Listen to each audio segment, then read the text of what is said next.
Is your boss a complete a-hole? Or the people that you're working with are just like so hard to work with and they're always telling you what to do and it's just pissing you off? You're not reacting to the correction. You're reacting to a pain that it's pressing on. And so for some people, or a lot of people actually, being corrected does not feel like feedback.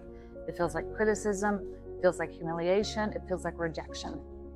And your subconscious mind is most likely connecting it to a very old belief that's pressing on an old pain. And the stronger the emotional reaction or trigger, the deeper the belief. So until you realize the meaning that you've attached to being wrong, you'll continue to see difficult bosses and coworkers everywhere you go.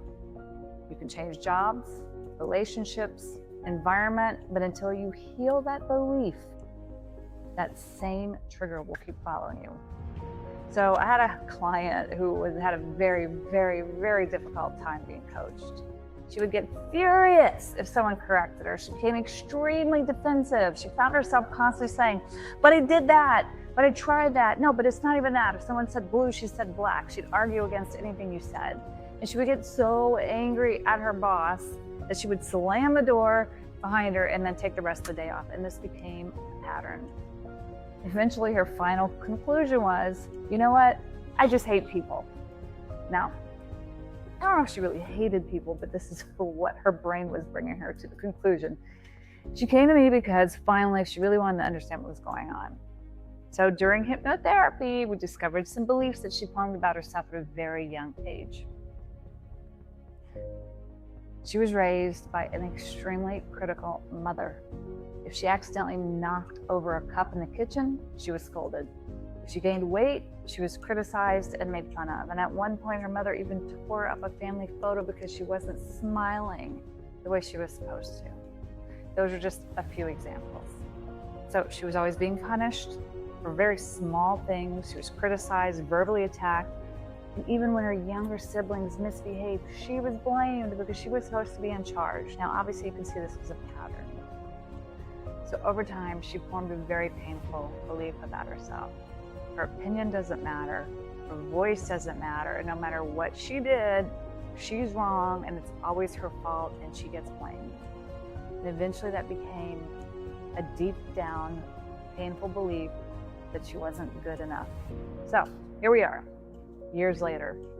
Someone's trying to give her feedback, and it could have been well-intentioned feedback. Her subconscious mind wasn't hearing coaching, it was hearing criticism, it was hearing rejection, it was hearing, you're not good enough, it's your fault, you're always wrong. And that's why her reaction seemed so much bigger than the situation. She wasn't reacting to her boss, she was reacting to a wound that was never healed.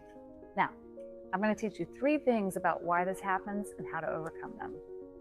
So hi, I'm Julie Edmonds. I am RTT, which is Rapid Transformational Therapist, neuroscience coach.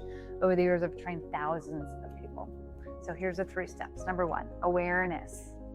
Now here's a tricky part. Research by organizational psychologist Tasha Eurich found that 95% of people believe that they're self-aware, but only really about 10 to 15% actually are. Now, my client didn't come in and say, I think I'm having a subconscious belief that I'm not good enough. She came to me saying, my boss is an a-hole and everybody I work with sucks. But that's exactly how the subconscious beliefs work. The belief is hidden. All you see is a trigger. All you see is anger, defensiveness, anxiety, and even frustration. So what hypnotherapy helped us discover was that her reaction wasn't really about her boss at all. Her boss was simply pressing a wound that already existed. Now, for most people, we spend years trying to change the boss, trying to change the partner, trying to change the circumstance, the territory, the other people. Very, very few people stop and ask themselves, why am I reacting this strongly? Of course it's them, pointing fingers. Of course it's that. Of course it's those people. The truth is, most subconscious beliefs were formed years or even decades ago. They're buried beneath layers of habits, emotional reactions, and protective patterns. That's why awareness is the first step. Now, because awareness, it doesn't fix the problem. It's awareness. You become aware of it. because you cannot just reprogram a pattern you don't know is running. So awareness is key, but awareness alone isn't enough. If awareness was enough, everyone would be healed after just reading a self-help book, but we know that's not true. The reality is these subconscious beliefs have been wired into your nervous system for years.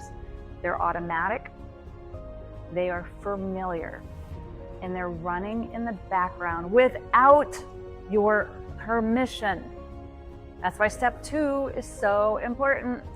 You must interrupt the old pattern before you can install a new one. So that's step 2. Number 1 is awareness. Number 2, interrupt the pattern. So over time, those beliefs stopped being thoughts and they became automatic reactions. So my client wasn't consciously telling herself, I'm not good enough. In fact, consciously, she was telling herself, I'm better than these people. I'm more qualified. They don't even know what they're talking about. That was her logical mind telling herself. But underneath that conscious mind was a very different program. The belief that she wasn't good enough had become automatic. The moment someone corrected her, the moment someone questioned her, the moment someone challenged her, her nervous system reacted. Before she could even think about it, she felt angry. She felt defensive. She felt hurt. She felt rejected. See where I'm going with this here? The pathway has been reinforced so many times that our brain no longer even needs to think about it. It just simply reacts. It's muscle memory. You know, when you're driving your car home from work or somewhere and suddenly you realize, wait, I don't even remember the drive, because that was muscle memory. Your subconscious mind took over because it already knew the route, because that route had been going. You went down that route 1,000 times, repetition. That's exactly what's happening here. Her brain had traveled that emotional pathway so many times that it automatically took her without even realizing it. So here's the challenge. Here's the challenge. You can't just decide one day that you're not going to react anymore and say, I don't want to react anymore. I'm not going to, but the pain is still there. It's still emotionally charged because the reaction's happening faster than your conscious thought. Remember, this is a program. It's just taking you there. It's automatic. Muscle memory for the mind.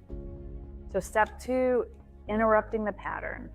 So here's what we did. Besides me giving her a meditation to constantly rewire her brain, the moment she felt herself getting angry, defensive, or triggered, she had to stop and recognize this. Wait, hold on. This is the old program, not my boss is attacking me, not they suck, or they don't respect me, or no one listens to me, or everybody's judging me, or they always think I'm incompetent, or they always think that I get everything wrong, because that's where her mind used to take her. So instead, hey, this feeling is familiar because I felt it before. Now the goal is to create a gap between the trigger and the reaction, because in that gap, this is where all your power exists. So once you recognize the old program, interrupt it by asking yourself, wait, what if this isn't criticism? What if this is coaching? What if this person is actually trying to help me grow? What if I actually trusted this person? And she immediately reinforced a new belief. I am capable. I am enough. I am worthy. My mistakes do not define me. Now, this has nothing to do with the boss. Maybe the boss was an a-hole in criticizing. However, we're retraining your brain to not react to people in life and to feel grounded and safe within yourself, regardless of the outside circumstances. So tell yourself, I'm safe to learn. I'm safe to be imperfect. At first, it felt fake. At first, she didn't believe it. That's normal because the old pathways had years of reinforcement. The new pathways had only a few minutes. But every time she interrupted the old program and chose a new response, she weakened the old pathway and strengthened the new one. This is how our brains work. This is not one big breakthrough. It's repeated interruption and repetition. Now, before I get to step 3, I want to ask you something, okay? How many times have you promised yourself you were going to change only to find yourself repeating the same patterns again. If that sounds familiar, click the link below, subscribe to the channel, and grab my free abundance meditation. It's designed to help you start rewiring those subconscious patterns at the source.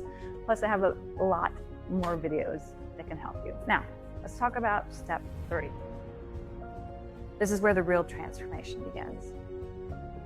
Step 3 is installing a new belief, which ultimately installs a new identity. This is where most people stop. They become aware of the belief, they interrupt the pattern, but they never install something new, so the pattern keeps coming back. Nature hates a vacuum. If you don't consciously install the new belief, your brain will automatically go back to the old one. Why? Because it's familiar. Our brains like that. It likes familiar. It doesn't want to use the energy for a new belief. Remember, your mind doesn't necessarily choose what's best for you. It chooses what's familiar. So every time my client felt herself becoming defensive, angry, triggered, she had to practice being a different version of herself. This is very important. So here's the things that she had to tell herself over and over again. I am capable. I am enough. I am safe to learn. I am safe to make mistakes. I am safe to open up to critique.